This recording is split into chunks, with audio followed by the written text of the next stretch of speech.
Bonsoir à tous et soyez tous bénis dans le Seigneur.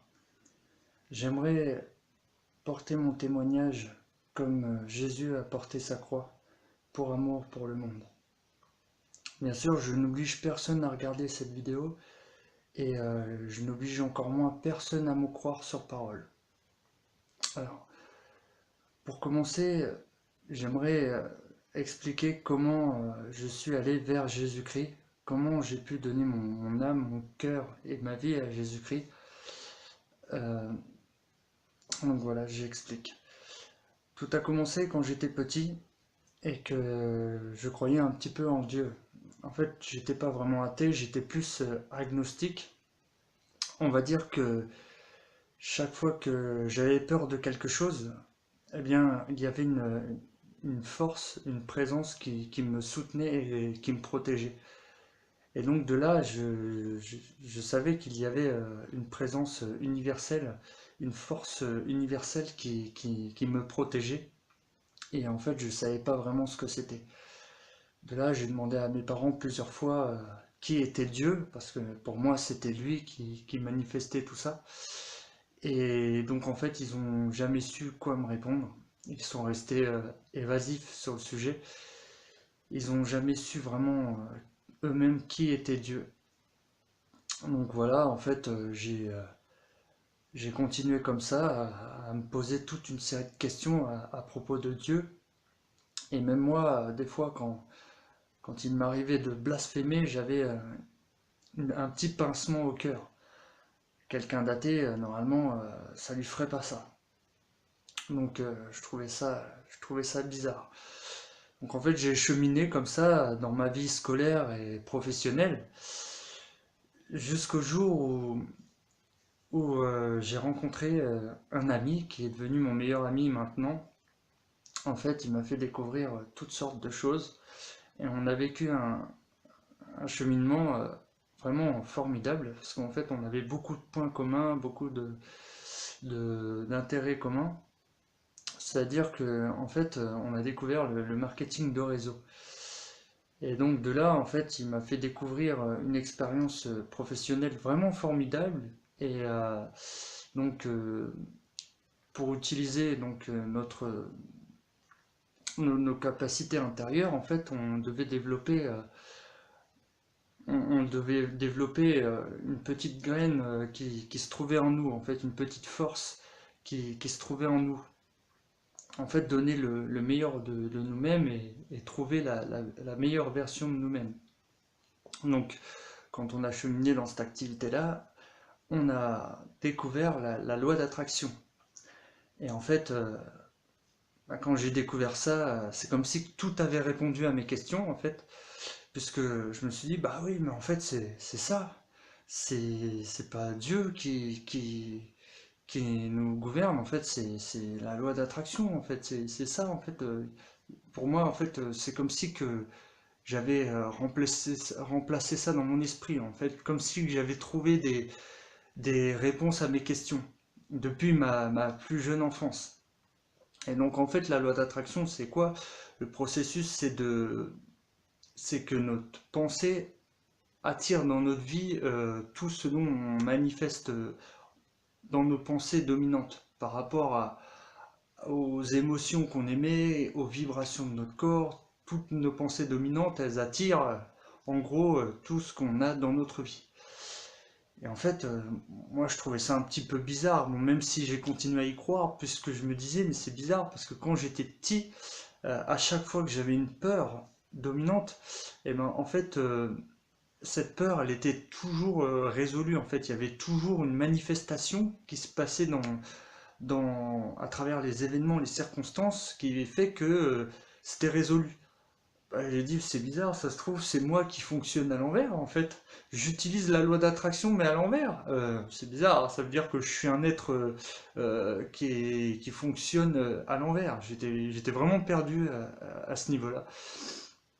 Et donc du coup, c'est vrai que des fois j'avais des peurs, des contraintes et que des fois j'étais vraiment en colère et que en fait j'attirais vraiment à moi tout ce que je manifestais en pensée.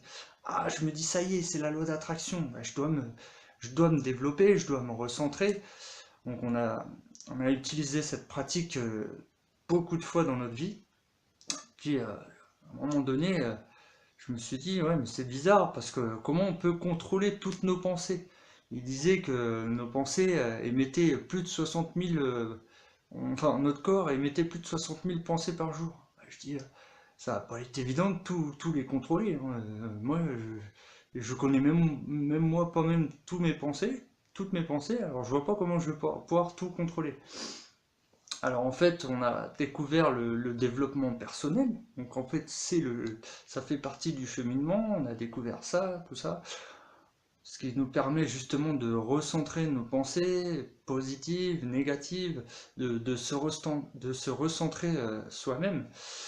Et bon, moi au début, je trouvais ça bien parce que je me dis ouais, c'est super en fait par rapport à la loi d'attraction, tout ça, on va pouvoir travailler sur nous-mêmes et être vraiment positif.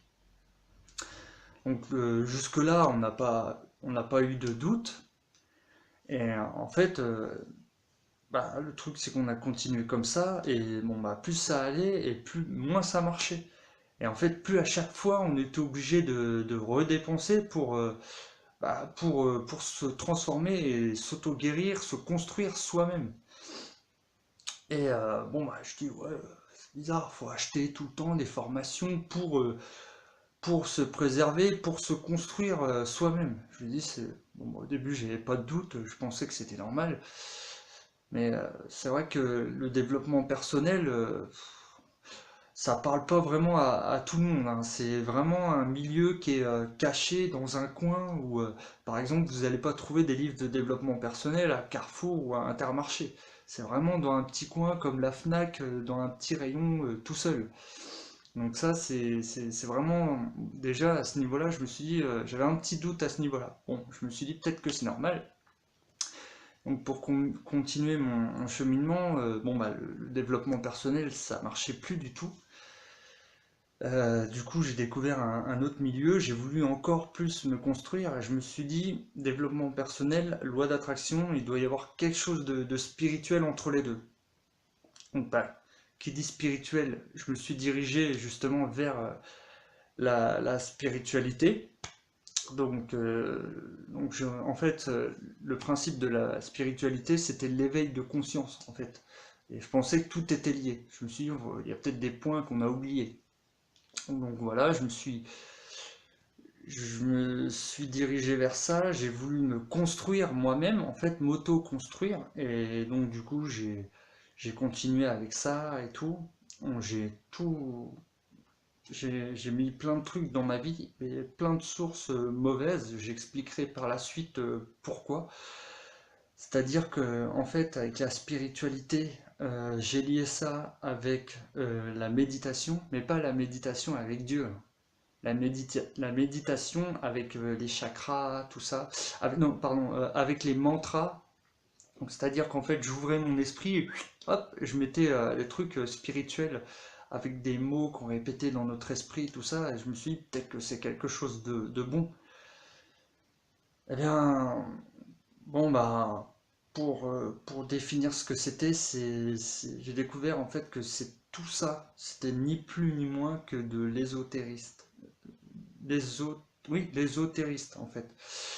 Et tout ça, c'est ésotérique. Et ésotérique, qu'est-ce que ça veut dire? Ça veut dire, je crois, en grec, éso, qui veut dire intérieur, et térique, qui veut dire construire. En fait, construire notre intérieur. Et en réalité, quand on dit ésotérique, le mot, il sonne pas divin déjà, rien que le mot. Et en fait, le principe, c'est de se construire soi-même, alors que déjà, pour commencer, on s'est déjà même pas construit nous-mêmes dans le ventre de notre mère. Il y a une force créatrice qui nous a construit dans le ventre de notre mère. Donc la question que je me pose, c'est que si on ne s'est pas construit nous-mêmes, si on ne s'est pas conçu nous-mêmes, pourquoi aujourd'hui on devrait se développer nous-mêmes? Et donc en fait, bon, pour, euh, pour faire bref, j'ai continué là-dedans, tout ça. Et en fait, je sentais vraiment que c'était mauvais ça. Plus ça allait, plus j'en voulais encore. Et plus ça allait, moins ça marchait. Et en fait, ça devenait complètement une addiction. jusqu'au point où je suis vraiment allé dans des états vraiment très très forts. C'est-à-dire qu'en fait, j'ai fait de l'hypnose. Donc on a fait de l'hypnose, tout ça. Et donc en fait, au début, on exerçait vraiment abondamment l'ésotérisme. Et donc en fait, oui, j'ai fait de l'hypnose et à partir de ça, donc à partir de la méditation, l'hypnose, la spiritualité et tout ce qui s'ensuit, j'ai commencé à faire des sorties astrales. C'est-à-dire qu'en fait, j'étais sur mon lit, je dormais, et en fait, en pleine nuit, comme ça, je sortais de mon corps et je voyageais dans la pièce. En fait, j'essayais d'allumer la lumière et j'y arrivais pas et ça m'a fait vraiment flipper. C'est-à-dire que à un moment, je me rappelle la première sortie astrale que j'ai faite, c'est que j'ai voulu allumer la lumière, je voyais le bouton et j'arrivais pas en fait. Je me dis, ouah, ouah, qu'est-ce qui se passe? Et à un moment, je suis resté paralysé comme ça et c'est comme si je tombais en arrière, comme si que j'étais paralysé, que je tombais en arrière et en fait, je suis retombé dans mon corps. En fait, j'ai ouvert les yeux, j'étais complètement paralysé et je pouvais plus bouger.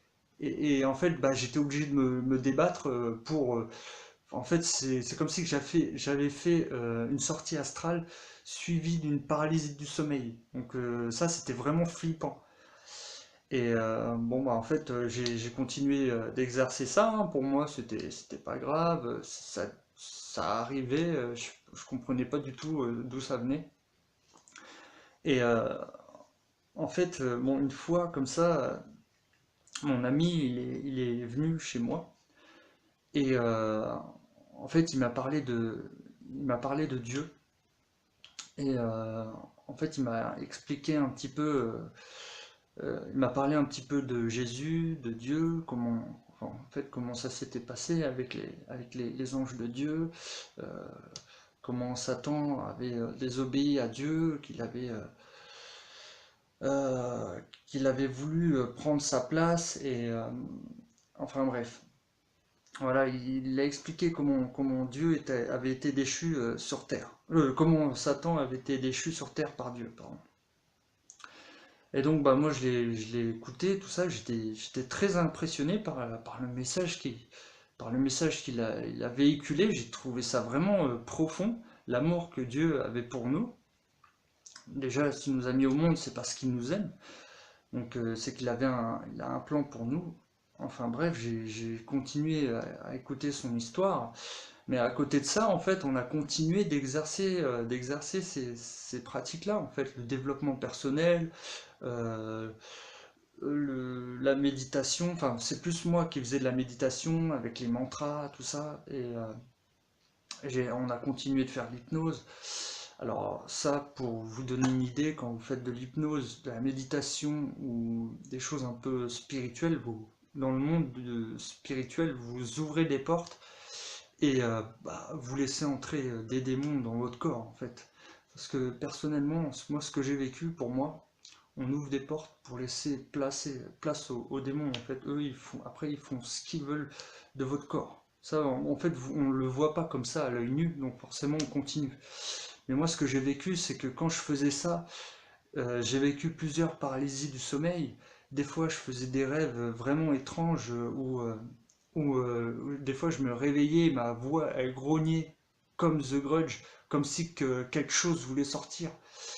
Et c'était vraiment flippant. Des fois, je faisais des paralysies du sommeil. Une fois, j'ai fait une sortie astrale, carrément.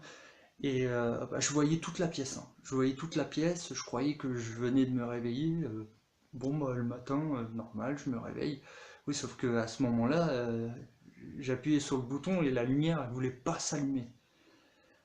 Et en fait, j'ai essayé plusieurs fois d'allumer la lumière, et là, à ce moment-là, je commence à comprendre. Je me dis, oh là, qu'est-ce qui se passe? J'arrive plus du tout à retrouver mon corps. En fait, mon âme ou mon esprit, je sais pas, il est dehors, en dehors de mon corps, et en fait, j'étais complètement perdu. J'appuie sur la lumière, j'étais complètement en panique. Et après, en fait, j'ai réussi, je me suis forcé en fait à regagner mon corps, et quand j'ai ouvert les yeux, j'étais totalement paralysé. Donc je me suis dit, c'est bizarre, ce genre de choses, ça m'arrive jamais d'habitude. Et donc, en fait, moi, ce que j'ai fait, c'est que j'ai fait une prière. J'ai dit, écoute Seigneur, si tu existes, manifeste-toi dans ma vie. J'ai envie de te rencontrer. J'ai vraiment besoin de toi. J'ai vraiment besoin de te connaître. S'il te plaît, Seigneur, manifeste-toi dans ma vie. J'ai envie de te rencontrer. Et ben, c'est ce qu'il a fait. Mais il s'est passé une chose vraiment étrange. C'est comme si que j'avais des démons en moi. Donc, comme si j'avais des forces en moi qui me retenaient. Et en fait, Jésus, quand il est venu, en fait, il m'a libéré, c'est-à-dire que j'étais en train de dormir. Et en fait, j'ai ouvert les yeux et en fait, mon corps, il a été attiré vers le haut. Et j'étais complètement bloqué et je sentais qu'il y avait un processus qui était un processus spirituel, énergétique, qui était en train de se passer. C'est-à-dire que j'étais vraiment, vraiment en train de recevoir comme un nettoyage mais énergétique, mais vraiment puissant de l'intérieur. En fait, je peux même pas expliquer. On aurait dit un amour, mais vraiment puissant qui me nettoyait, qui me purifiait de l'intérieur. Et en fait, je suis resté bloqué comme ça pendant peut-être 2 minutes. Et c'était tellement puissant que je voulais dire avec ma voix, arrête, arrête, parce que j'en pouvais plus, je savais pas ce que c'était, ni ce qu'il était en train de m'arriver. Et j'étais pas en train de faire de rêve, hein, j'étais vraiment comme ça, bloqué, les yeux ouverts. Et pour moi, en fait, c'est Jésus qui a viré tous les démons qu'il y avait dans mon corps. Et je me rappelle une fois, enfin, bien avant, j'avais rencontré un prêtre. Et ce prêtre-là, il me l'avait dit comme ça, oui, j'ai besoin de te revoir parce que je sens qu'il y a plein de force autour de toi, il y a plein de démons qui te cherchent et qui veulent, en fait, qui veulent s'emparer de ton âme. Et au début, enfin, j'étais pas vraiment athée, mais je connaissais rien à tout ça, et j'ai préféré ne pas lui donner de réponse. Et c'est après, en fait, que j'ai compris qu'il y avait vraiment des choses qui voulaient s'emparer de mon âme. Quand j'ai donné mon corps et mon âme à Jésus, j'avais vraiment des forces maléfiques autour de moi. Et donc, en fait, depuis que j'ai donné mon cœur et mon corps à Jésus-Christ, j'ai jamais refait de paralysie du sommeil, j'ai jamais eu de problème de ce genre, des rêves bizarres, tout ça. J'avais peut-être encore quelques petites traces, j'ai fait quelques rêves, parce que en fait, ce qui se passe, c'est quand vous donnez votre vie à Jésus-Christ, c'est que le diable, en fait, le malin, il va toujours essayer de vous chercher. Il se dit, mince, j'avais son corps, et là en fait, il s'est devenu un adversaire pour moi, je vais essayer de l'attaquer par tous les moyens. Mais moi, je vais vous dire une chose, c'est que si jamais il fait ça, vous avez les armes pour vous battre. Déjà, vous avez votre Bible. Vous avez une Bible, ça coûte pas cher, je crois que ça coûte 1,90 €. Ça, c'est vraiment vivant, la parole de Dieu, elle est vraiment vivante. Et en fait, bon, comment j'ai fait déjà pour croire à Jésus? Déjà, quand j'ai vu comment il s'était manifesté dans ma vie, qui m'avait nettoyé et qui m'avait fait, en fait, qui m'avait lavé, qui m'avait donné tout son amour tel que j'ai reçu, je ne pouvais jamais le renier, en fait, tellement que c'était un amour puissant. Et donc en fait, pour continuer mon histoire, bon, j'y ai cru parce que je sentais quand même qu'il y avait quelque chose de puissant qui commençait à répondre à toutes mes questions en fait. Et j'ai continué à étudier la Bible, tout ça, et j'ai vu qu'il y avait beaucoup de prophéties qui s'étaient réalisées. J'ai vu beaucoup d'histoires dans la Bible qui tiennent la route aujourd'hui par rapport au monde actuel dans lequel on vit. Par exemple, dans Matthieu 24 et dans Luc 21, il y avait des prophètes qui annonçaient que dans les derniers jours, il y aurait en fait, il y aurait des soulèvements, il y aurait des manifestations, qu'il y aurait des guerres dans plusieurs pays. Et c'est ce qu'on voit aujourd'hui. C'est ce qu'on voit aujourd'hui. Et j'ai vu aussi dans un verset de Zacharie, donc dans un verset de Zacharie, que en fait le prophète Zacharie qui a annoncé l'arrivée de Jésus sur un âne. Donc dans Zacharie 9, verset 9, il prophétise l'arrivée de Jésus sur un âne. Et en fait, j'ai vu plus loin dans le Nouveau Testament, il me semble que, je ne veux pas dire de bêtises, que c'est dans Matthieu, que Jésus, il vient vraiment dans le temple sur un âne. Il y a aussi dans les psaumes, il y a un prophète qui dit, enfin, il y a une prophétie qui est dit que Jésus a dit, oui, Jésus a dit, donc Dieu a dit, ils ont percé mes mains et mes pieds, et ils ont tiré au sort mes habits. Ça s'est passé il y a 700 ans avant Jésus-Christ, je crois. Et ça m'a vraiment bouleversé. J'ai continué de chercher. J'ai vu que dans la Bible, il n'y avait aucune contradiction. L'histoire, elle tient la route. Et aujourd'hui, Jésus nous aime. Et ça, j'ai vu des choses, vraiment des signes dans notre vie, dans ma vie, qu'en fait, qu'on ne voit pas. Parce qu'en fait, comme on n'accepte pas Jésus, on ne peut pas voir les signes qu'il nous fait. Mais par contre, je vais vous dire une chose, c'est que moi, je suis pas très, je connais pas trop la Bible, mais je connais les histoires anciennes par rapport à ce qui se passe aujourd'hui. En fait, j'ai fait le rapprochement, et quand j'ai fait le rapprochement de toutes les histoires qui s'est passées, qui ont été prophétisées et qui se passent aujourd'hui, donc en fait, pour en revenir au prophète Zacharie, eh ben, en fait, Zacharie, il prophétise un moment. Les quatre cavaliers et en fait, dans le Nouveau Testament, on retrouve justement les quatre cavaliers de l'Apocalypse. Je dis, ah ouais, là, il y a une corrélation, là, c'est vraiment flippant. Donc moi, je vous dis une chose, c'est que ne prenez pas peur de tout ça, en fait, ne prenez pas peur de toutes les prophéties sur les guerres, sur les soulèvements, sur les tremblements de terre et sur tout ce qui va en suivre.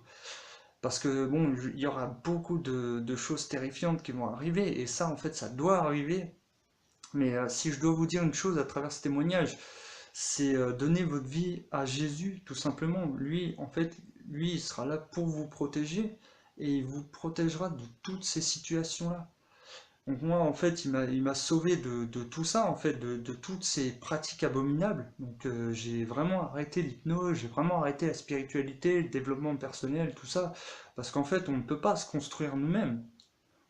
En fait, c'est Dieu qui nous a construits dans le ventre de notre mère. Donc on ne peut pas déjà se construire euh, nous-mêmes. En fait, le Saint-Esprit, c'est Dieu qui nous le donne. On peut pas changer d'état d'esprit, nos façons de penser, notre âme, tout ça.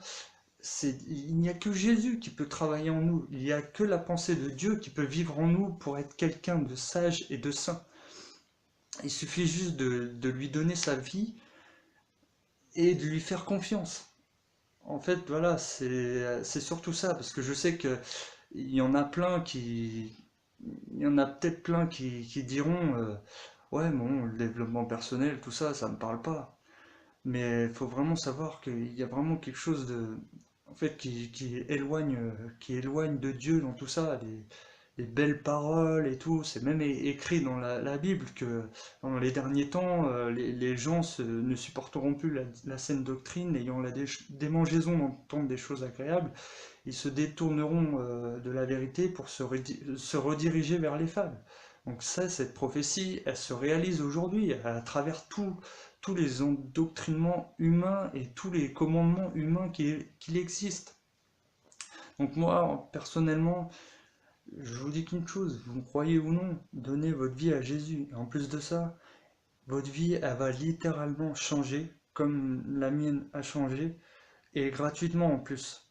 À part le coût de la Bible. Et franchement, je peux dire que 1,90 € pour le prix d'une Bible, ça, ça rien du tout à côté de ce que Jésus va faire dans votre vie.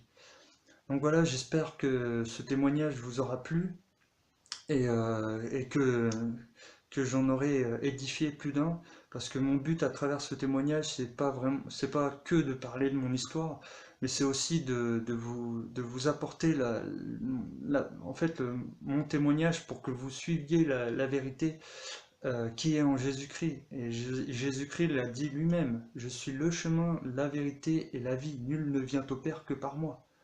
Donc moi je vous dis qu'une chose, il n'y a que Dieu pour dire ça. Soyez richement bénis en Jésus-Christ et repentez-vous et vous verrez que votre vie va littéralement changer. Moi je vous dis bonne soirée à vous, soyez bénis et que Dieu vous garde. Bye bye.